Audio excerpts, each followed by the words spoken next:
Hi everybody, I thought I would do a quick tutorial showing you how I make my pumpkins. Lots of people have been asking me and leaving comments on my posts, which has been so nice of you. So here's just some examples of the pumpkins I've made, and they will have little stalks like that attached when I'm just going to glue those in. So to start with, you need some rectangles. So I've got a few different sizes here. So this is a beautiful variegated yarn, and then I've just got some plain ones and then a smaller one here. So I'll just show you how I start. So what I've done so far is I have chained 11 stitches, and the 11th stitch was my turning chain, and then I've turn my work round and I have worked one row of double crochet. So I'm now going to start the next row, and this is where the magic happens really. So I'm going to do one chain, and then when you do a double crochet normally you put your hook under the 2 loops like that. Now what I'm going to do is just put my hook under one of the loops, and it's the back loop, so it's the one furthest away from you, and I'm just going to do a normal double crochet.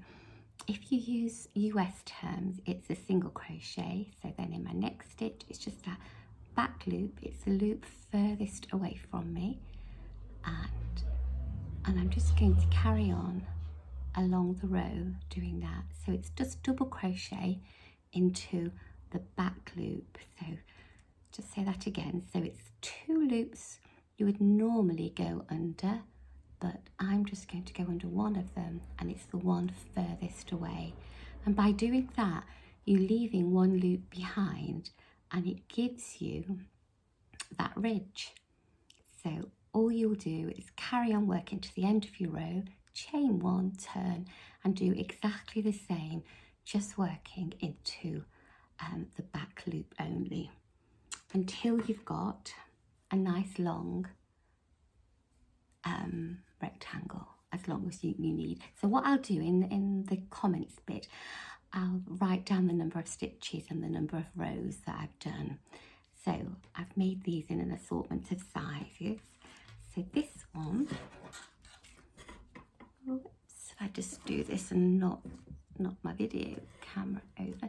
So this one I've joined.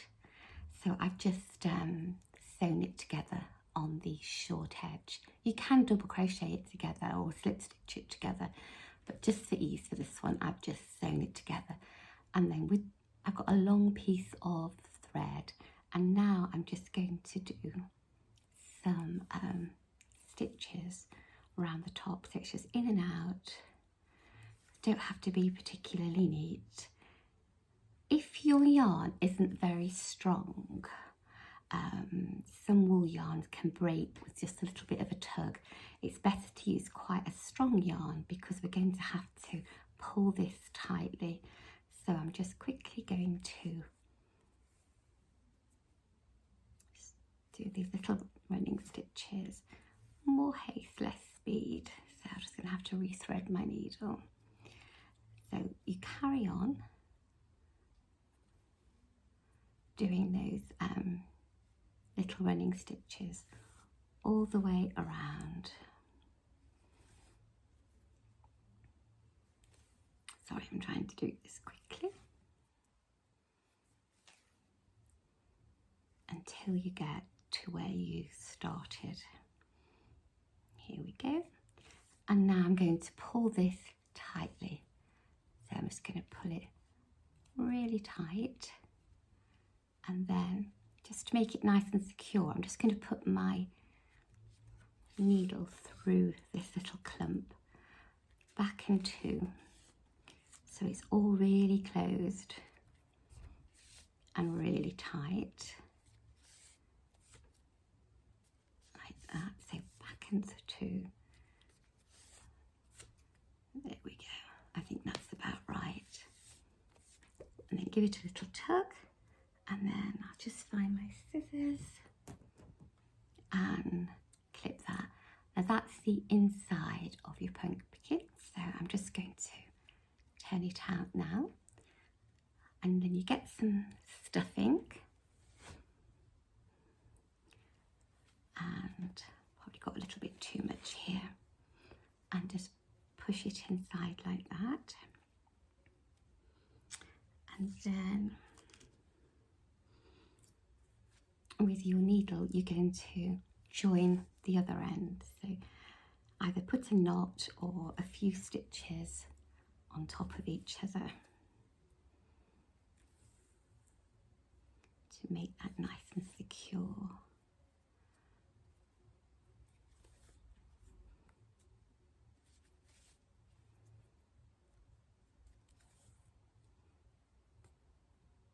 And then we're going to do the same again, a little row of running stitches around the edge. Don't worry if some of your stuffing starts to pop out, we can sort all that out at the end. I'm doing this pretty quickly, so of course you won't have to do it as quickly as me. So I'm just running around those edges like that. I mean, you can actually do this before you put your stuffing in. I don't know, I just seem to have got into the habit of putting my stuffing in first, but now I'm filming it, I can see it sort of gets in the way a bit. And keep going round.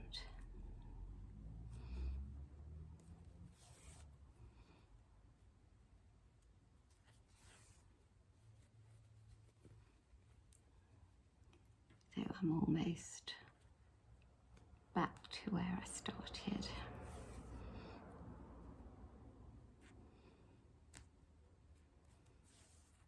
There we go. So push that stuffing all inside now, and then pull that tightly, and pull and pull and pull and pull. It's all nice and tight, and then a bit like you did at the top, you want to go back into to make that really secure. Then to get the nice pumpkin shape, what I then do is I go into the bottom of the pumpkin, wiggle my needle, because it's got to get through the stuffing, and come out the other side, and then give it a pull. And then I'm going to go back down in a slightly different place and give it a pull. And you can see you get that little sort of dimple effect. And I go back and through a few times, and you can see that is a really quick pumpkin. Now, some people put little cinnamon sticks or little bits of a twig. You could get some little twigs and just add a little twig as a stalk. I make these little stalks, and I do a magic circle, and I put between 4 and 6 stitches into the magic circle. Then I go round and round and round until I've got enough for the stalk, and then I leave a long tail, and then I push the long tail out when I fastened off inside, and that just gives it a little bit of it stuffs it a little bit. So I've got a small grey one here, so that would look really cute on top of this pumpkin. And I used to sew them on, but I find it so much better now just to put a blob of glue, a glue gun or any fabric glue, and then just push it on. If you want, you could stick a pin through it just to sort of hold it in a perfect place, but with a glue gun you don't need to do that. And there is your perfect pumpkin. And here's another one that I've got to put a little stalk in. So I'll write some more details about the number of stitches and how many rows, but I hope you've enjoyed this little mini tutorial. Bye for now.